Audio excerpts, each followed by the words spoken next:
अब पाकिस्तान के पास क्या ऑप्शन था? एक तो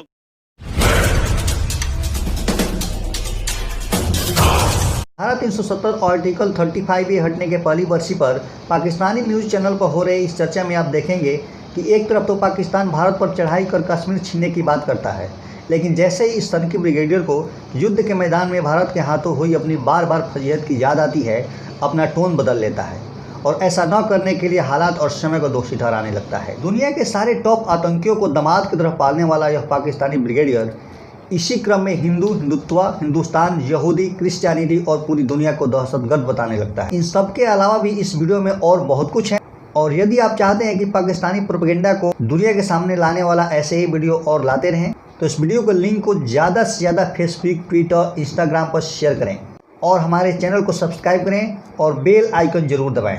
बाकी बातें जानने के लिए चलिए देखते हैं वीडियो। कल पूरा 1 साल हो जाएगा, कितनी कोशिशें की है पाकिस्तानी हुकूमत ने सीरियसली इस इशू पर? बहुत बहुत शुक्रिया। असल में इसको देखना इस तनाजुर में है कि पाकिस्तान जो कोशिशें कश्मीर के अंदर जो आर्टिकल 370 लगने के बाद खास तौर पे कर रहा है, क्योंकि आपने खुद कहा कि जुल्म और बर्बरियत की फजा तो पिछले 72 साल से जारी है। अब इसके अंदर जो डेवलपमेंट हुई वो आर्टिकल 370 के जरिए जो कश्मीर का स्पेशल स्टेटस था उसको खत्म किया गया, और उसका इफेक्ट सिर्फ पाकिस्तान पे नहीं हुआ, कश्मीर पे ही नहीं हुआ, उसका इफेक्ट जो है पाकिस्तान पे भी हुआ। तो कश्मीर की आज़ादी के लिए आपके पास ये ऑप्शन है कि जी चढ़ाई कर दे या लड़ाई शुरू कर दे, वो मेरा ख्याल एक वायबल ऑप्शन नहीं है आजकल के हालात में, या एक ऐसी चीज नहीं है जो पाकिस्तान अफोर्ड कर सकता है, क्योंकि कोई भी जो जंग होती है वो आजकल के दौर में लिमिटेड नहीं रहती, उसका स्कोप बढ़ता ही जाता है। इसकी चीज थी कि आप दुनिया को ये सेंसिटाइज कराएं कि जो आर्टिकल 370 को खत्म किया गया है, ये इंडिया की जो अपनी जो पॉलिसी है या इंडिया का अपना जो स्टांस है उसके मुंह पे बहुत बड़ा तमाचा है।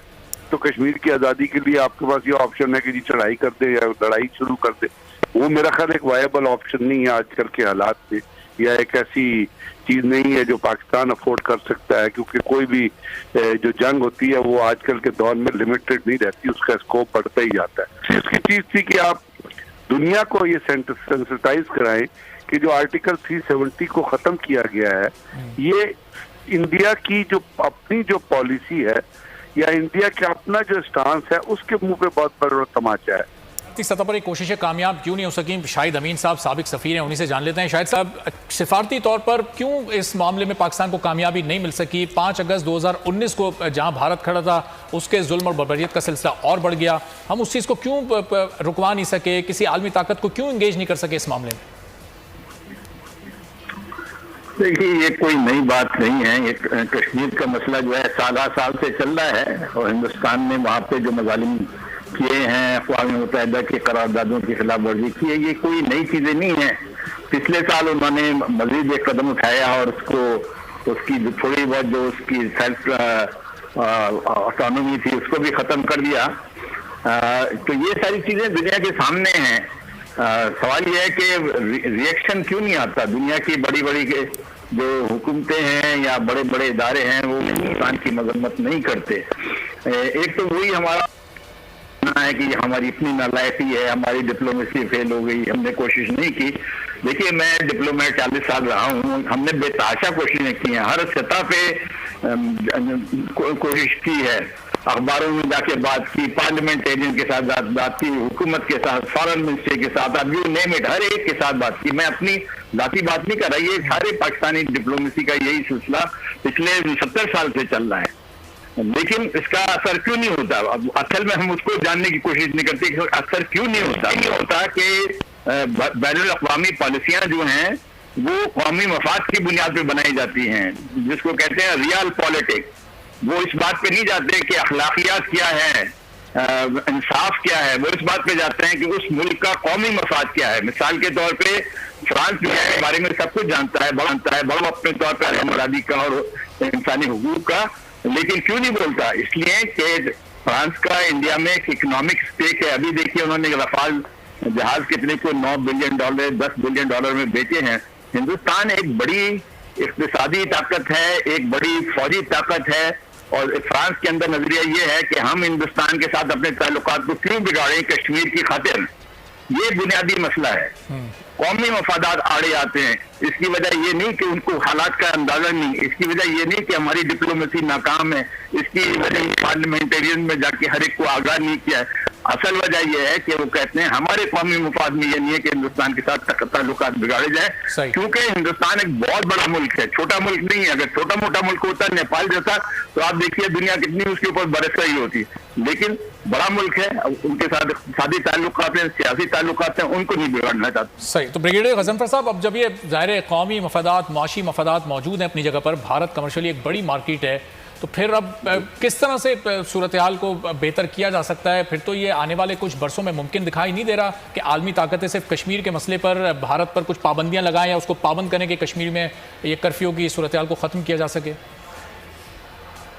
देखिए, पाकिस्तान पे अमेरिका ने इतनी दफा पाबंदियां लगाई, कोई रिपोर्ट तैयार हुई तो पाबंदियां लगाई, कोई रिपोर्ट तैयार, बस उनका दिल किया कि पाकिस्तान पे पाबंदी लगा दे।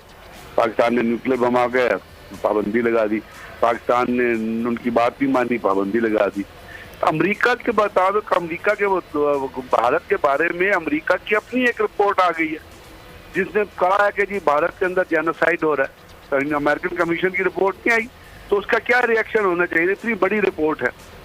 अब अभी जो अपना यूएनओ की जो रिपोर्ट है, जो भारत को एपेक्स सेंटर करार दे रही है और कह रही है कि कश्मीर के अंदर जुल्म हो रहा है, भारत का जो दहशतगर्दी है वो अफगानिस्तान के जरिए पाकिस्तान में एक्सपोर्ट कर रहा है। और वो अमेरिकन कमीशन, हमने आपके साथ ही कुछ अर्सा पहले उस कमीशन की रिपोर्ट में बात की थी, तो उसका रिएक्शन क्या होना चाहिए था? उसका तो रिएक्शन ये होना चाहिए था कि अमेरिका को चाहिए फौरन पाबंदियां लगाता भारत के ऊपर, लेकिन नहीं लगाई। इसलिए कि जो वेस्टर्न वर्ल्ड, जो अमेरिकन या बाकी है, उनसे ये एक्सपेक्ट न करें कि वो भारत में वहाँ पे एक हिंदुत्व, एक बहुत बड़ा मजहबी बेसिस पे हिंदुत्व का, यहूदियत का और जो न्योकॉन क्रिश्चियन नेक्सस है, उस नेक्सस का मकसद मुसलमान ममालिक को और मुसलमान मूवमेंट्स को तबाह करना है। इसीलिए पैलेस्टाइन तबाह हो रहा है, इसीलिए कश्मीर के अंदर ये चीज हो रही है और आंखें बंद की हुई हैं। इसी तरह आपने लिबिया के अंदर जो कुछ हुआ या इराक के, वो ऐसे ही तो नहीं हो गया कि ज्योग्राफिकल रीजन पे वो इराक को तबाह कर दिया, ज्योग्राफिकल एंटाइटी के तौर पे सीरिया को। ये हिंदुत्व एक दुनिया में सबसे पहले न्योकॉन यहूदियत का नेक्सस होता, ज़ियोनिस्ट न्योकॉन नेक्सस था। अब उसके अंदर हिंदुत्व का, सैफ्रॉन टेररिज्म, और ये तीनों नेक्सस जो है दहशतगर्दी पे बेस करते हैं। यहूदियत का ज़ियोनिस्ट का नेक्सस जो है दहशतगर्दी पे बेस करता है, वो पैलेस्टाइन में दहशतगर्दी करते हैं। न्योकॉन्स का जो नेक्सस है वो दहशतगर्दी पे बेस करता है, हाई ग्रेड क्रिश्चियन पे बेस करता है, वो दुनिया में जुल्म करते हैं। और हिंदुत्व और सैफ्रॉन टेररिज्म को तो आपने देख लिया कि आरएसएस ने पहले ही कह दिया था तो हिंदू रहेंगे, हिंदुओं के अलावा कोई, वो तो ब्रीड ही टेररिज्म में होते हैं। नरेंद्र मोदी पैदाइश ही दहशतगर्दी की है। तो ये जो है इससे वो तो चले, वो तो एक दहशतगर्द नेक्सस बना हुआ है यहूदियत का, न्योकॉन क्रिश्चियन का, हिंदुत्व। हमारे मुसलमान ममालिक को क्या हुआ है? किसी मुल्क ने आगे आके, आप जो बड़े बड़े इस्लामिक मुल्क है जो इंडिया के साथ ट्रेड करते हैं, $1 बिलियन के पैक्ट करते हैं, उन्होंने कश्मीर के बारे में कोई स्टेटमेंट दी है? वहाँ पे बच्चियां मर रही हैं, औरतों की अस्मत दरी हो रही है, बच्चों को अगवा किया जा रहा है, नेज़े के ऊपर मारा जा रहा है, गन के आगे अमली तौर पर ओआईसी भी कहीं कोई किरदार अदा करता नहीं दिखाई दे। फैसल साहब, ओआईसी का इस पूरे एक साल में कोई किरदार नजर नहीं आया। फिर इसके बाद डोनाल्ड ट्रंप ने जो 2 बार सालसी की पेशकश की, किन टर्म्स पर ये सालसी, अगर कोई बड़ा लीडर चाहे तो करवा सकता है? भारत तो किसी भी तरह की सालसी के लिए तैयार नहीं है किसी सूरत। देखिए, जो गुफ्तगू ब्रिगेडियर साहब कर रहे हैं और शाहिद अमीन साहब कर रहे हैं, इसका मतलब ये है हम कई ऐसे ट्रांसमिशंस करते रहे हैं। हमने तो बोल ही जो है वो कश्मीर की आज़ादी की ट्रांसमिशन से इसका आगाज़ किया और ये डिबेट बहुत हो गई और अब भी यही उसी पैराहे में बार बार हम घूम रहे हैं कि इकोनॉमिकली इंटरेस्ट कंट्रीज़ के होते हैं, उस इंटरेस्ट के हिसाब से मुमालिक फैसला